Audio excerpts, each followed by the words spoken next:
Hello, everyone, and welcome. How you guys doing today? It is a beautiful day here in Washington, D.C. All right, success. This is great. We had some technology challenges in the background, but we are all set. Today is July 8th. I am Dr. Gina Page, president and co-founder of AfricanAncestry.com. You all know we are the pioneers of genetic ancestry tracing for Black people around the world. And we are on a mission to transform the way we view ourselves and the way we view Africa. We do that by helping you reconnect and restore your identity. We're in the personal transformation business. And I think all of you who have taken the test can co-sign about your African ancestry experience and how it has changed your lives. Hey, Janie. Hey, Cheryl. You all come on in here. We got Cincinnati in the house, El Grio, and Nkrumah as usual. Hey, William. Avanti. What's up? What's up? Gordon Jackson's in the house. So happy to see all of you all. You know this is my favorite time of the day.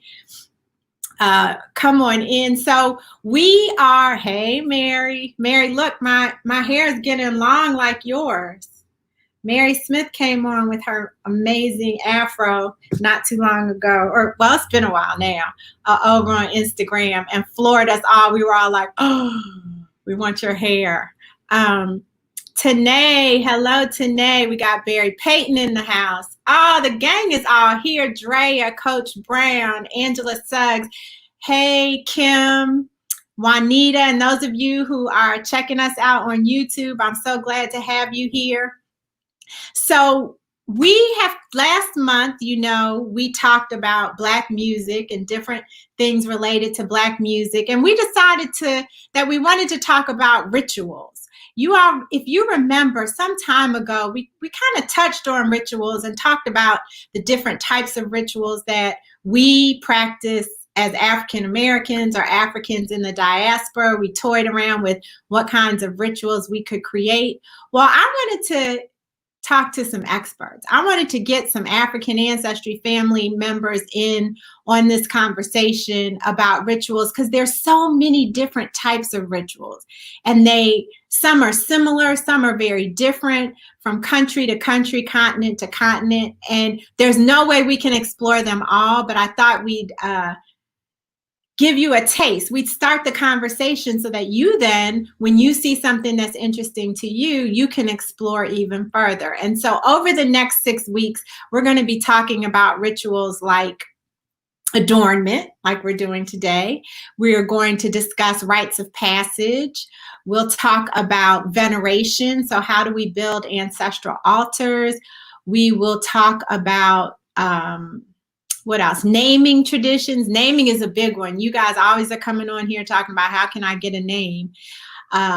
Death, so transitions and how our communities around the diaspora handle death ceremonially.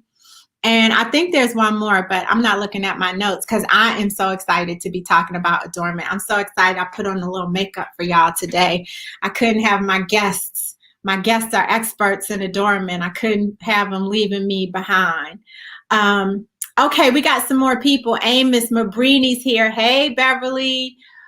Ba is here. Marcus Stone in the house. You guys, Marcus Stone cooked up something really good for us. I can't wait to debut that. Tony and let's see, who else? El Grio says, I got my mom's result last year in June, but didn't open them until this past June. You waited a year? Oh my goodness. Can you all believe this? El Grio waited a year, had the results, and held them for a year. I don't know how you did that. I have no idea how you did that. Anyway, okay. So I have two guests today. Both are personal friends. You know how I do.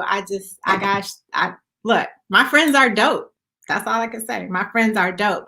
So my first guest is Dr. Monty Harris. And Monty has enjoyed a long career in, I'm trying to think of a different way to say it, a unique way to say it, in using medical techniques to help women of color enhance their beauty. I don't know. You can tell me how I did with that. But really at heart, he's an artist. He's a designer. He's an architect, a design architect. He's so much more than what we know him as, Dr. Harris, Dr. Monty Harris. And so he's a graduate of Morehouse. He's a father and a husband. Where did you go to medical school? I can't remember. Case Western Reserve in Cleveland. Oh, wait, are you on mute, Monty? Am I on mute? Oh, okay. Case Western Reserve.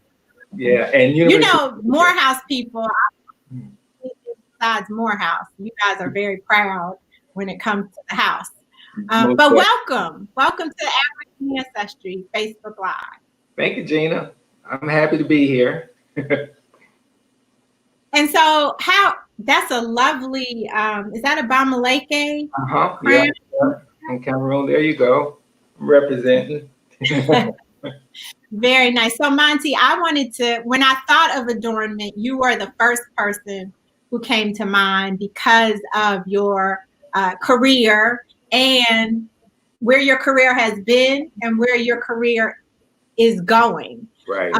So I wanted to start off this conversation with just in adornment in general. So when I think of adornment, and I think I'm like many people, and Africa, I think of hair and jewelry and beads and body painting and decorative hairstyles. And I mean, is that kind of what comes to your mind when you think of adornment and Africa? Yeah, most definitely. I mean, when we think about sort of these ideas around adornment, particularly from an African perspective, the first thing we think about is enhancing, right? Enhancing beauty. And a lot of what first comes to mind is those physical things, you know, whether it's how we adorn our heads, whether it's headdresses, how we adorn our body, even skin modification and scarification. And so there's a whole range to the idea of adornment, particularly from, we'll say, an African perspective, but it goes beyond, you know, just the physical things, right? Wait. Before we go there, I went and got a few pictures of some of the more well-known forms of adornment across the continent. And so let's pull those. I started with the Fulani. I had to start with the Fulani because that's you. I get certain liberties here. And so Blair's going to help us in the background. So Blair, can we put up the Fulani woman? Okay. So I chose this photo for a few reasons. One, the earring. Anybody who knows anything about African adornment pretty much knows about these earrings. And these Fulani earrings are often given to women during marriage. And so they are brass, they have red wool tied around the stems of the earrings. And I'm told that the wealthier the husband, the larger the earring. Fulani women also decorate their hair with beads and cowrie shells. We see this one with a head wrap on, and we're going to be talking about head wraps later. They also decorate their hands, arms, and feet, but you can see a little scarification. You mentioned scarification there. You can see that along her eyes. Now, the other frequently recognized form of Fulani adornment is among the, I hope I say it correctly, Wodababi men. And I think we have, here they are. You're familiar with them, right, Monty? Yeah, look at those teeth. What were you saying? Yeah, I was saying, look at the teeth, because you know, one of the distinct features is just how, you know, even the chiseling of the teeth and how white the teeth are as an expression of beauty and hygiene and care. So it's pretty amazing. Yeah, and these are men, everybody. Right. In case you couldn't tell, these are men, and the men are doing a ritual dance here as part of a week-long courtship ceremony among the Wodabi people. In this ceremony, the girls actually take the lead in choosing their mate. So it's not the men choosing the women, it's the women choosing the men. Now, this makeup that they're wearing is made of a paste from a clay that can only be found in a certain part of Chad. These men are in Chad. And it's combined with, that clay is combined with stones and animal bones. The color is chosen to emphasize the white of the eyes and the white of the teeth. And it almost looks like they're bugging their eyes out, right? But they're kind of rolling them so that you can see more of the whites of their eyes. I thought that was pretty interesting. And then the ostrich feather on the top is there to accentuate their height. And then that's leather. That sort of bodice that they're wearing is leather and covered with beads. So this is how men adorn themselves in this aspect, this kind of subgroup of the Fulani culture.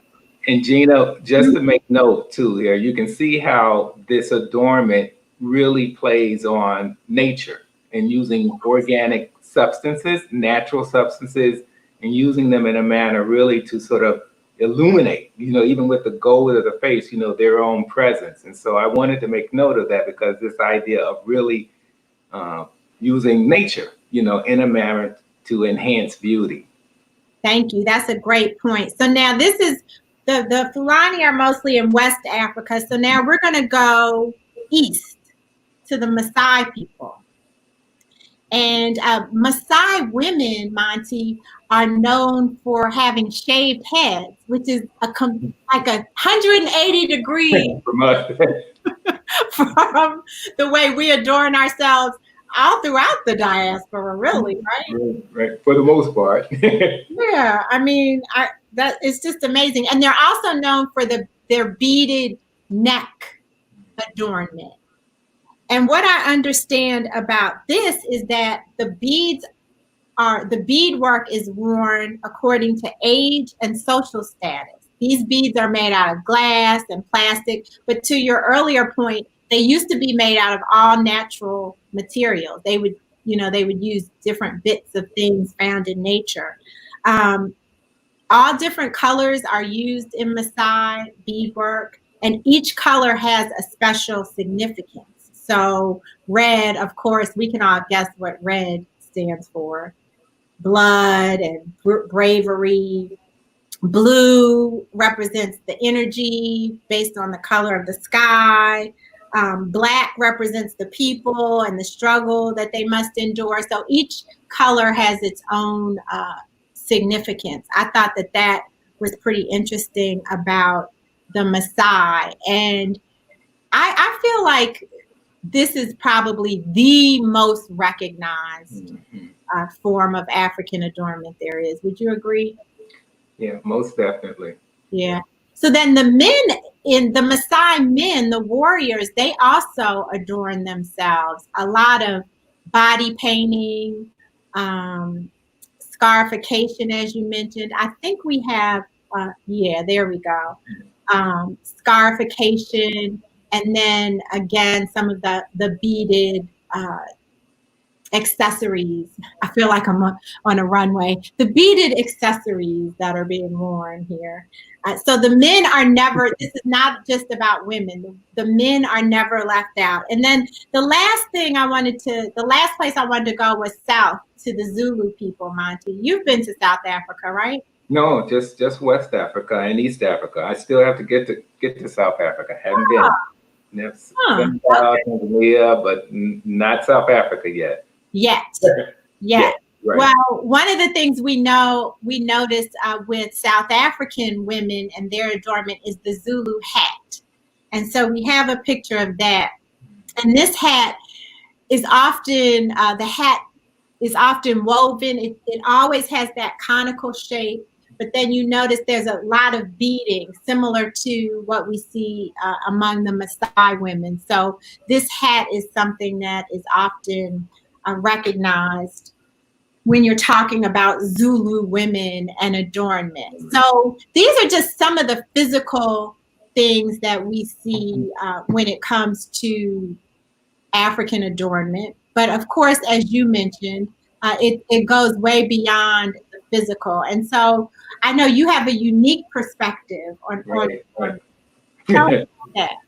You know, the interesting thing, Gina, I was thinking about sort of some of the origins of even my thought around adornment and expanding beyond what we think. And a lot of it starts from, you know, getting my ancestry tested.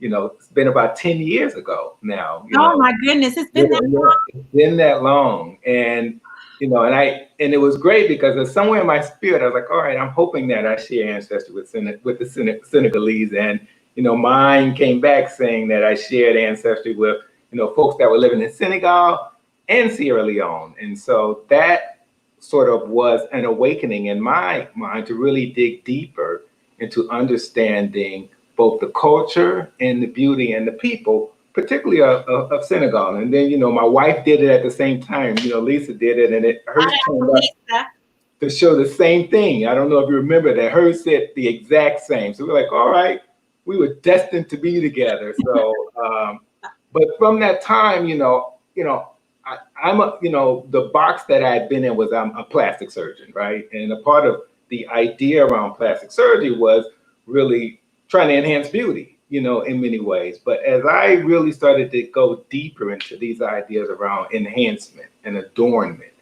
and recognizing that you can enhance sort of outer beauty, but also inner beauty, and recognizing this enhancement can go to how do we enhance our health, how do we enhance our identity, and how do we enhance our beauty? So in some ways, I really link sort of my ancestry testing, right, as a form of adornment, because it was something that enhanced what my identity, my sense of who I was. It led me, you know, to go deeper into looking at Africa, particularly looking at an African culture that I shared identity with, to better understand that. So adornment really means enhancing, and its enhancement goes beyond the outer, and it goes into the, you know, the inner also. So African ancestry testing, you know, I really do feel is a form of adornment because it helps you adorn, you know, your sense of self-identity.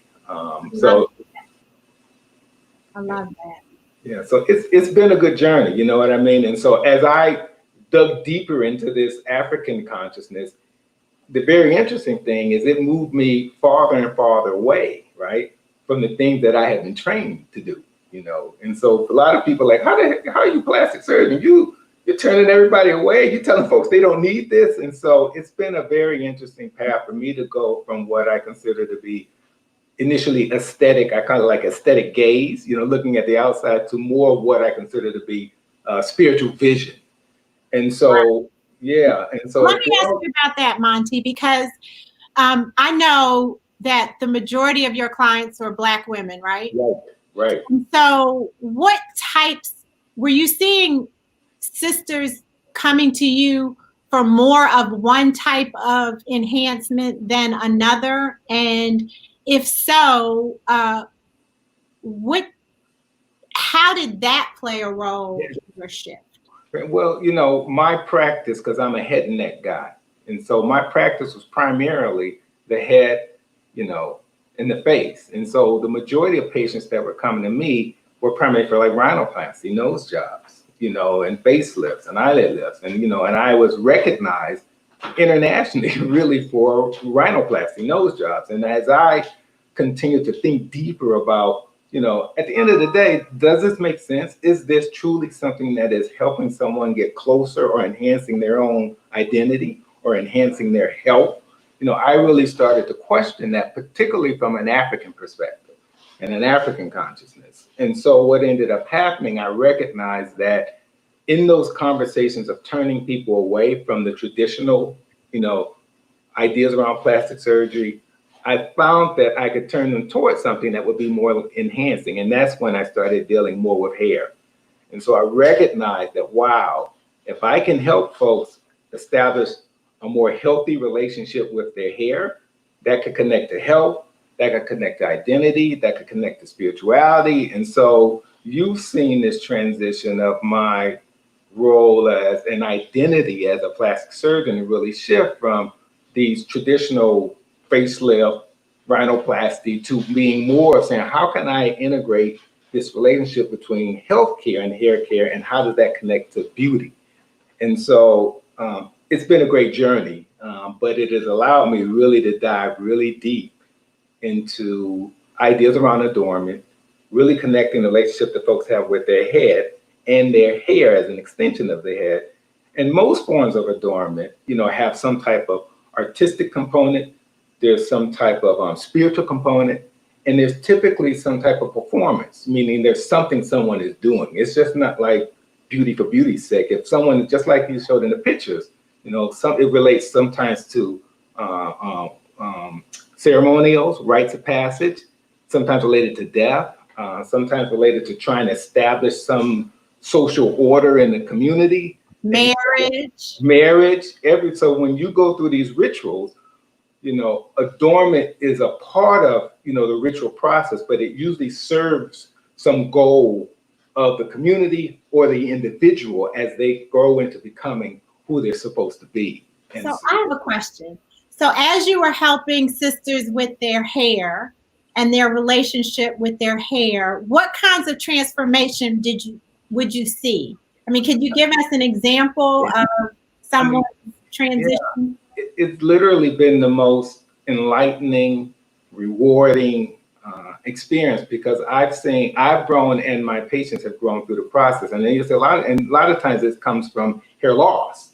Women who are coming to me in many ways where their hair was thinning or they're losing their hair. Okay. And that hair loss or hair thinning, or they just wanted to be healthier. But to be able to tackle that or to address that, a lot of times we had went through a process of redefining what adornment was, right? Redefining to adopt more healthier behavior, whether that's transitioning to natural, whether that's eating more healthy, whether that's doing things to reduce stress, and so I was able to see through this hair doorway, folks really coming into a more holistic, adorned self. So their beauty became adorned, their health became adorned, and their sense of self, their identity was also enhanced or adorned. And so it started to all make sense to me. And so it's been a good journey, with that transformation, in regards to my professional practice. You're getting a lot of love here in the comments. What you're saying is very interesting and dope. And people saying, I wish I'd gone natural sooner because I'm loving it. Dr. Monty's turning our sisters into our true selves. Right. I love it. I can't think of a better person to talk to us about adornment. And I think your idea, or not idea, but I think your perspective on our beauty coming out even more when we're healthy. Yes, we see even now during the time that we're in, where we're stuck inside more than we thought we'd be, not having to force ourselves to get outside. And then just the underlying stressors that are being piled upon us. It feels like even more than usual, even though we know this is nothing new outside of the pandemic.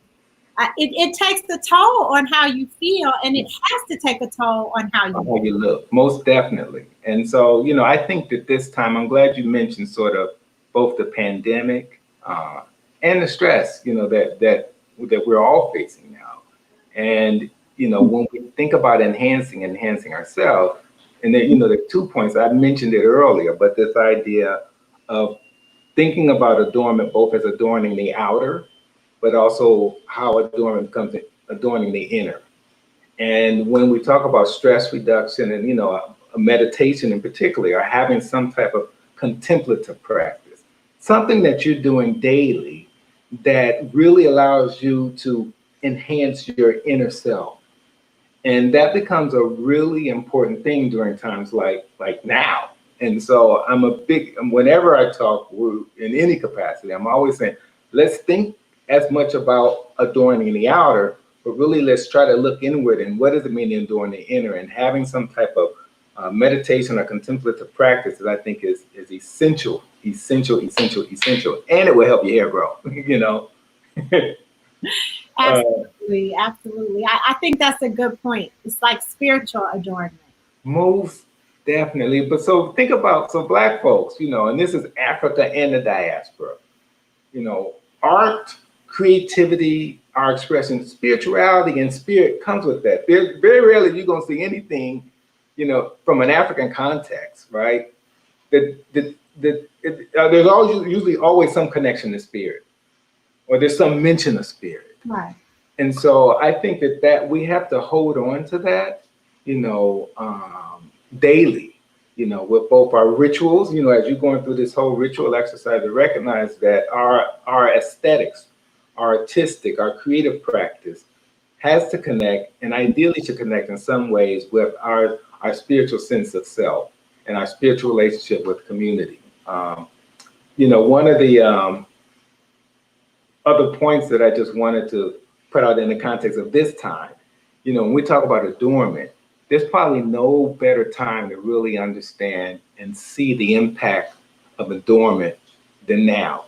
Because this idea of mask, right, and wearing mask, it speaks to everything. So we don't have, we can look at the Fulani, and we can look at, the other tribal entities that you show, but there's a direct relationship that's happening now that really speaks to the power of adornment. And so if we think about adornment from this perspective of enhancing beauty, enhancing health, enhancing identity, right? And so if I was to wear this mask, this says something. Right. This says, and the difference between this mask versus this mask, right? And so there's a sense of these masks really expressing something, even from a beauty perspective, whether I choose one versus the other, right? There's also the relationship with how we adorn that relates to health. Right now, we know this. Me adorning myself with this mask has a direct relationship to enhancing both my health and the health of folks that I love and folks that I may not even know, right? The other thing is that from an identity perspective, right? It's very interesting when I look at the folks who wear masks or who are complaining about masks, who not wearing masks. A lot of times they're not looking like me, and they're not necessarily looking at, I think, people from an African perspective. And it started to make me think deeply, like, you know what? Black folks are used to adornment. We're used to these types of things. And so I started to really question, like, this is interesting about the idea of the mask. And in some ways, it being inherently coming from an African consciousness and how we're able to accept that and adorn it and do it. And then I'm looking at some other, why are they, it's a mask, These things can be, so. And the other thing I think about when you say that, Monty, is we wear masks every day. We wear a figurative mask every day. And so the idea of having to cover up who we are means something slightly different, I think, for us, or can mean something slightly different for us. So we are living out adornment at its highest capacity right in this moment. Even in the context of simply the wearing of the mask and understanding that wearing a mask is in some ways this masquerade, right? And for masquerade, from an African perspective, in many ways, that's a ritual. And that ritual was to either create social order. It's a ritual as a part of, some funerary process. So us wearing masks is our masquerade, and so we got to dance into that because it's a thing that's going to create health, it's going to create well-being, and we can shine a light on the world for what it means to be African and have an African consciousness be associated with health and well-being. Woo, Monty, Dr. Monty Harris dropped the mic on that one. I have a whole new perspective on wearing a mask now. Most definitely. And I appreciate that because it is very important that we continue to wear these masks, and we're going to be wearing them for a long time. One of the things that this pandemic has also done is, for a lot of us, we've avoided doing our hair because we had to go outside. And so my next guest and friend and African ancestry family member is Ashley Company of Jelani Women Travel. She's gonna talk to us about head wraps, Monty, and she's actually going to show me and some of the community how to do it. So I want to thank you for sharing some of your time and dropping all kinds of knowledge bombs on us. You've gotten so many comments in the comments and a couple of questions. So if you have a chance to check out the comments, you may be able to answer some of the folks' questions. Monty, where can people find you, follow your work, all of that? Gina, at this stage, and this is funny because I'm in evolution too. And so we have a new brand that we're creating called Amadeus.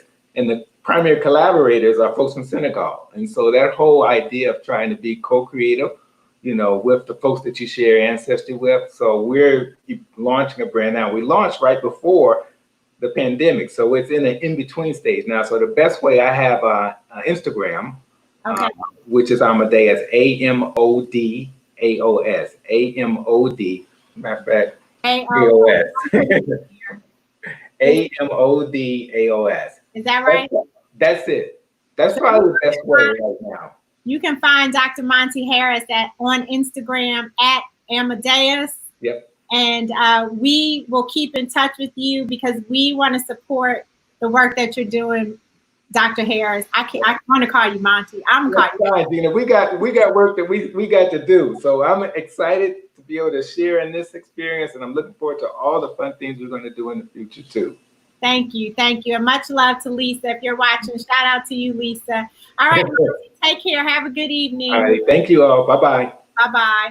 All right, so now we're gonna pull in Ashley. You guys have, if you follow us on IG, we've talked to Ashley, and she's a friend and a colleague and an African ancestry family. How are you doing, Ashley? Hey, Gina. I'm doing good. Good. So Ashley, tell us quickly about Jelani Women, because I want to get into the head wrap part, but I want everybody to know about the incredible work that you do.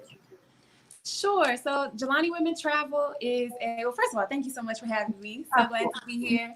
No, I love my African ancestry family. Look, I even have my flag. You stay representing Cameroon. Yeah, my Cameroonian flag. But Jelani Women Travel is a experience like no other for empowered Black women who want to vacation with a purpose across 11 countries in Africa. And we also have some amazing products. I'm now an author of a best-selling Amazon coloring book called Travelish, Black Women Around the World. And of course, I'm the creator of the Crown by Jelani head wrap. Yeah. So, and all of it is to Dr. Monty's point of talking about the importance of that identity.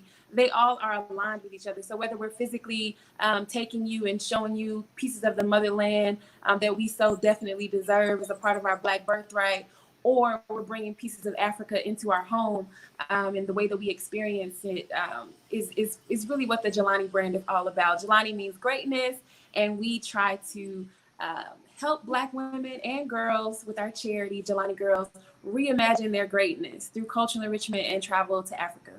I don't think you try. I think you do it, and you do it very well. You have succeeded at that, Ashley. And I know that during this time of the pandemic, just like us, there is no travel component to the business right now. And so I know that has forced you to have to pivot. And so I'm just excited about Crown by Jelani. I know that this is not new, but I am happy that we get to celebrate sort of its rebirth and its expansion, I'll say. Its expansion. Yeah.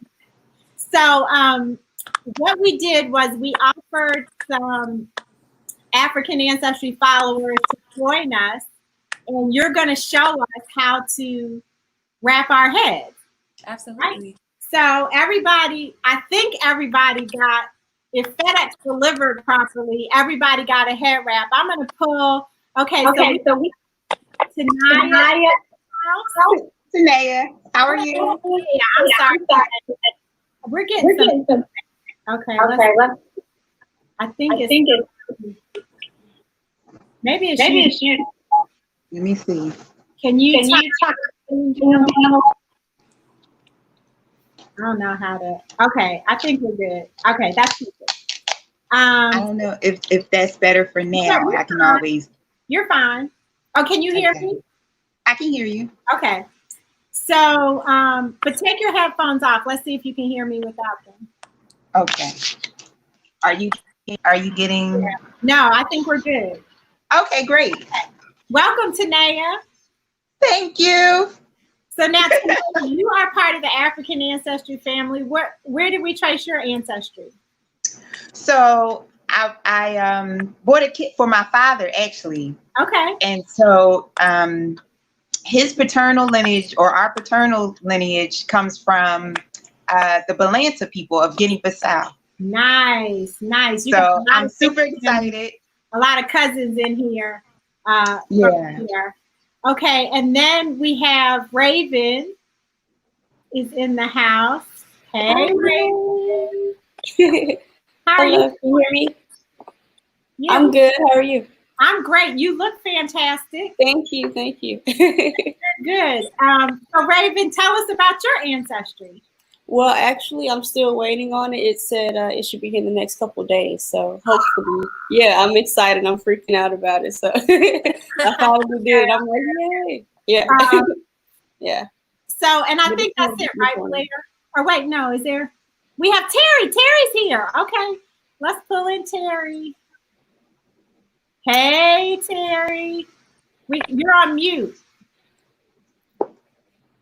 And now I'm off. There you go. Hi. Welcome. How are you? I'm doing great. How are you doing? Good, good. And so, Terry, what is your ancestry? What were your ancestors?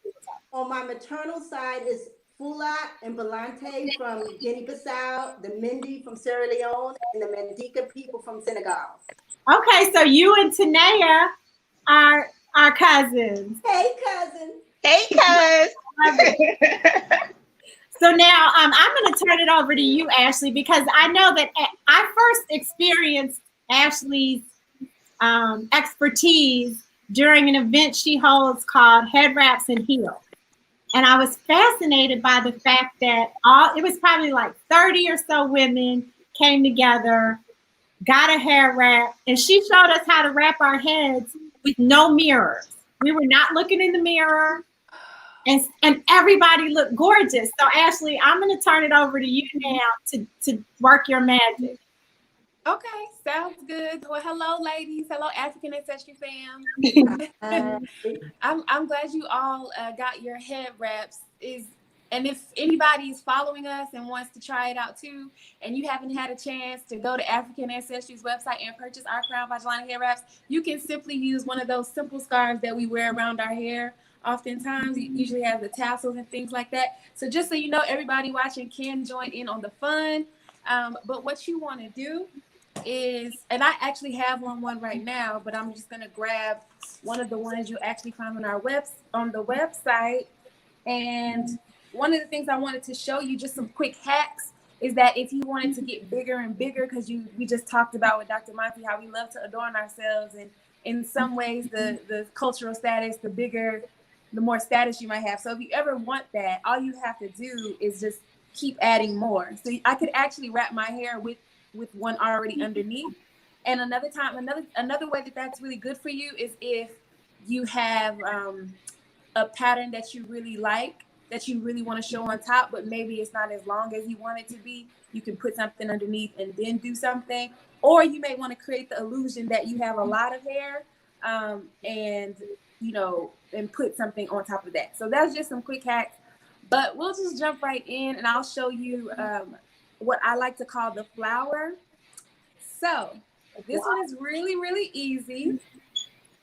All you're gonna do, and at those classes, I actually talk about a lot of times the different reasons why we wear them. And one of them is actually a bad hair day. So that is what I'm actually having right now. And so I love the solution of the hair wrap. So, or the COVID hairstyle. So what you want to do is you want to have it halfway, just right down the middle, just half. It doesn't have to be perfect, but you want to bring it up from the back of your head and you want to cover it. So you're going to pull it up just like that. Now, if you have like maybe a bun, or some of you have some like a high ponytail, if you wanted to leave some out at the top, all you would do is bring it up from here and just leave a space. So either way, on this situation, we're gonna cover all of this. Okay, so you're just gonna come up, and all you wanna do is just bring it to the front and start twisting. And the quick way to twist is, instead of twisting it one by one, you can just grab the whole thing and just go like that, all the way down. Then whenever you get to the end of it, yep, looking good, ladies. All you want to do when you get to the end is start wrapping it around and around. It doesn't matter which way you go.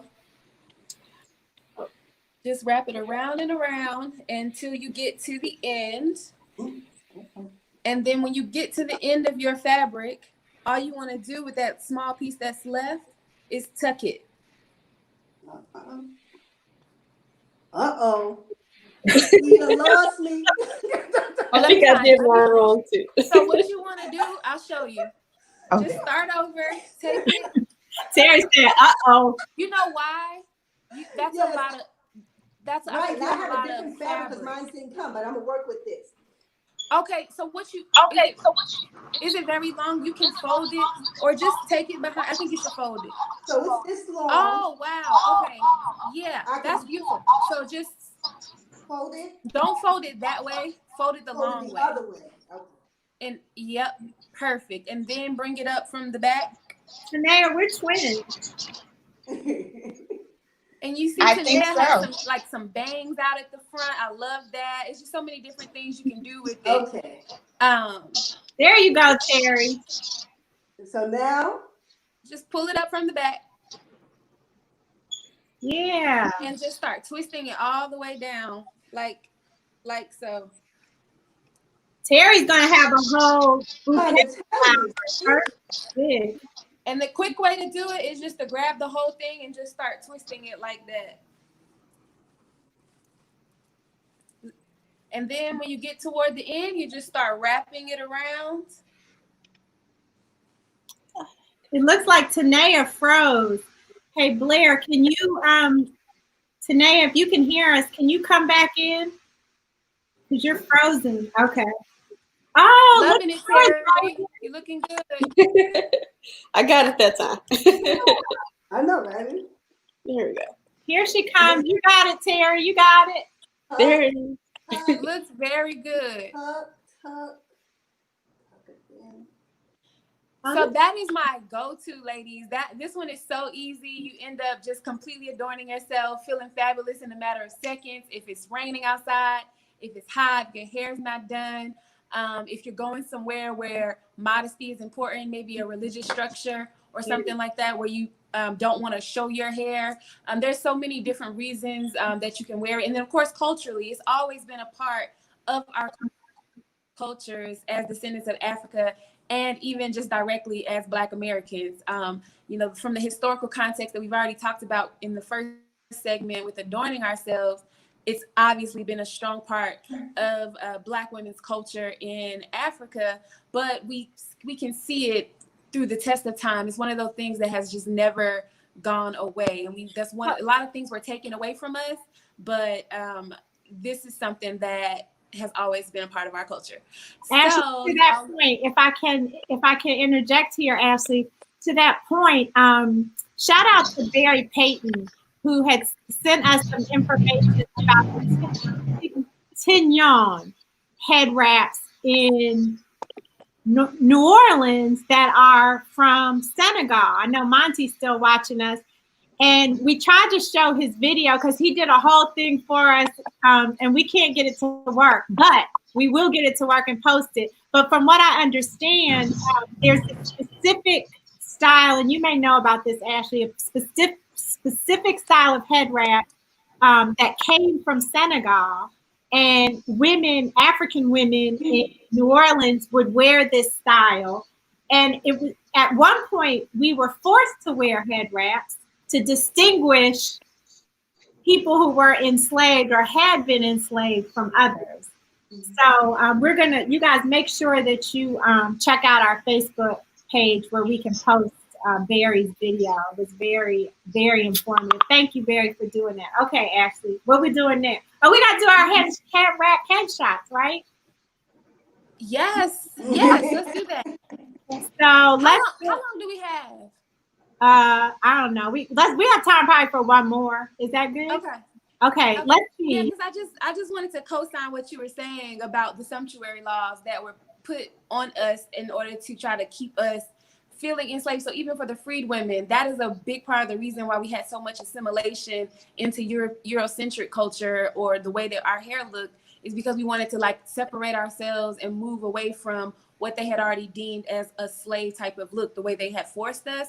But in New Orleans specifically, or in the Louisiana area, the Creole people really tried to rebel against that. And so while they were forced to wear head wraps, they actually would adorn them, right, with feathers and jewels, and bedazzle it and put all the Black girl magic that we always do to things, because you just can't hold us down, right? And so we literally always, you see us wearing it in the neo soul era, with people like NDRE and Lauryn Hill, who else? Erykah Badu, of course.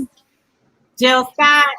Yes, let's take a long walk. So you always see it, and we love to see it. So it's just really always been a part of our culture, whether somebody's trying to make us do one thing or another. And I think that is, just really, really important to know and feel good about when we are just operating with our physical crowns, like the queens that we are. So I'm going to show you another one. Okay, wait, hold on. Before everybody moves, Raven, smile. This is your hair wrap headshot. Cheese, you look gorgeous. Okay, Terry, this is your hair wrap headshot. You look gorgeous. And there she is. Naya, let me go pose. Go. Nice. All right. Did I get one? Oh, I'm sorry. Of course, you gotta do Ashley. What am I thinking? Thank you. I'm just saying. Okay, so another one. You can actually keep it right there. So don't take it all right there.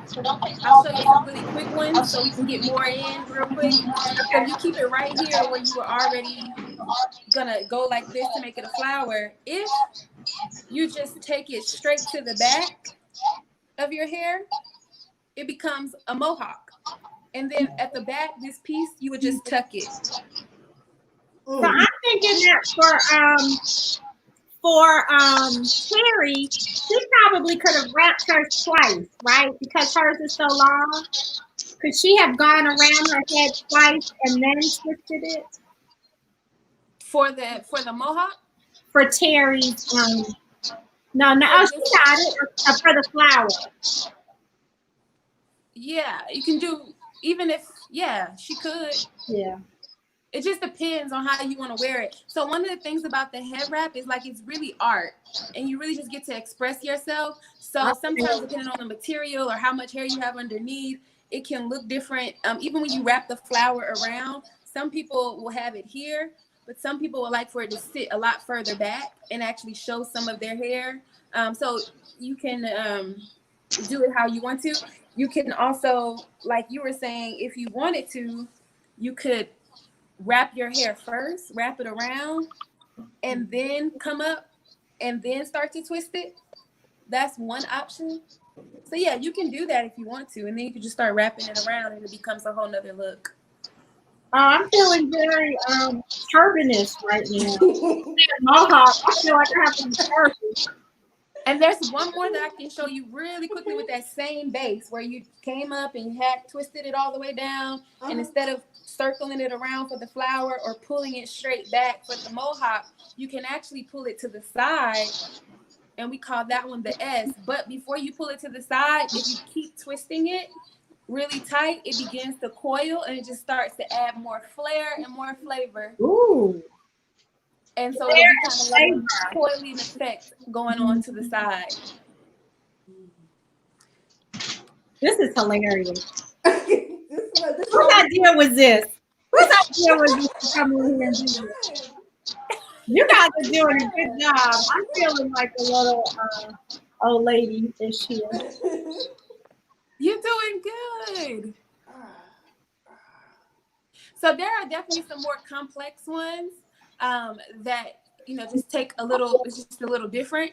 But I'm happy to show you all more. And we actually have a tutorial that comes with the crown vigilante hair wraps, as long as you know, want it. Some people are like, no, I got it. I'll figure it out. So everybody, Tanea, you're good. You got, oh look, and Terry got hers. Come on, Raven, you can do it, girl. I did it. You can do it.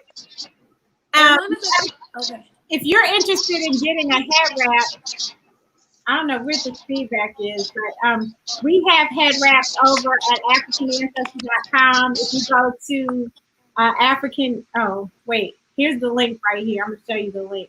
The link is right here, shop.africanancestry.com, and go to the apparel and gifts. We have Ashley's Crown by Jelani head wraps here on our website. So I want to encourage you all. It's free shipping. So you can order your head wraps and you'll have them in a matter of days. Terry, yours is coming. FedEx delivering. I don't know where it is. It looks good. And you know, the thing about head wraps, again, it's artwork. So even if it doesn't look exactly like the next person, as long as your head's covered and you like the way it looks, sometimes you have to adjust your crown. That's one of the things we talk about doing physically and mentally. Sometimes we have to adjust our crown. So yeah, you just fix it up a little bit. Just remember, ladies, you're in front of like an audience on a virtual live, but when you get right in front of your mirror and you have more time to take into account and practice it, you'll be rocking out in no time. So you've done great. Thank you. I love it. Thank you. I'll leave it alone now. Terry and Raven and Tanea for being the guinea pig. But I love it. This is so much fun. Thank you, Ashley, for sharing your styles with us. And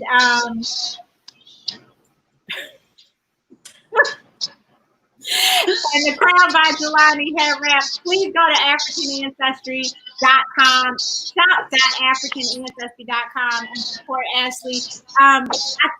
We're also going to put Travelish up there, right? Your book is supposed to be, oops, I didn't do my job. And get the Travelish coloring book. It'll be up there within 30 minutes because we want to support Black business here at African Ancestry. And I have a quick question though. Raven, had you ever done head wraps before? Do you wear head wraps? No, I don't. No. Yeah. I can't tell. Real, thank you. I have my aunt. She had helped me with one on Juneteenth. I wore one, but yeah, I do not know how to wrap them at all. So this is fun. Do you feel comfortable like you could do the flower? Yeah, I do. I got the flower. I just got to straighten it out. But yeah, I got the flower at least. Okay. I don't know about the other ones yet, but that one, yeah. You know, Maya Angelou said that crown has been bought. What'd you say, Ashley? I was just saying, I was looking at her and I was thinking about Maya Angelou. Her quote says that your crown has been bought and paid for, so make sure you wear it because you're looking good. Thank you, guys. Thank you. And Terry, what about you? Well, you had a head wrap, so do you wear head wraps often? Not often, but people do them for me. So I never have to do them myself. So all of a sudden I was like, I can have this fabric, but I don't do it, you know? People usually do it for me and push me up front. So thank you for teaching me. A pleasure. And then Tanea froze again. Oh man. She's been handling like a pro though, so I suspect it's not her first time as doing. Oh my goodness! Oh, there you are. Can you see me? So yeah, I'm here. I do wear hair wraps, but I find myself getting stuck just doing. I know 2 ways to wrap it, and that's the only 2 styles I wear. So I appreciate this. Do you think you'll be able to do 1 or 2 of these going forward? I think I have 1 or 2 more to add, to my wheelhouse now. So I'm excited. All right. Well, thank you, ladies. Everybody, thank you for joining us. I hope you had as much fun watching us. I'm sure you got a good laugh looking at me. But thank you for being here. Thank you to Ashley and Raven and Terry and Tanea and Monty, Dr. Harris for joining us. We will be on Instagram tomorrow at 5 o'clock talking to another African ancestry family member. Listen, if you are a member of the African ancestry family and you want to share your experience, hit us up. Hit us up in the comments here, DM us, whatever it's called. You all know I'm not that great with social media stuff, but let us know, because we have a calendar. We still have some dates in July open, and we still have some dates in August open. So I'd love to have a conversation with you about your path to African ancestry. And so as we close, I want to thank you all for joining us and remind you that we are still in the middle of a pandemic. So as Dr. Harris taught us, wearing masks is part of our spiritual and physical adornment. And so please continue to wear your mask. Please continue to social distance. Please continue to support your immune system so that we can be the strong African people that we are and make it through this. Until we meet again, which will be next Wednesday, when we will be talking about rites of passage. Yes, and reimagine Africa. May you be happy, may you be healthy, and may you be whole. Take care, everyone. Bye. Thank you all. Thank you.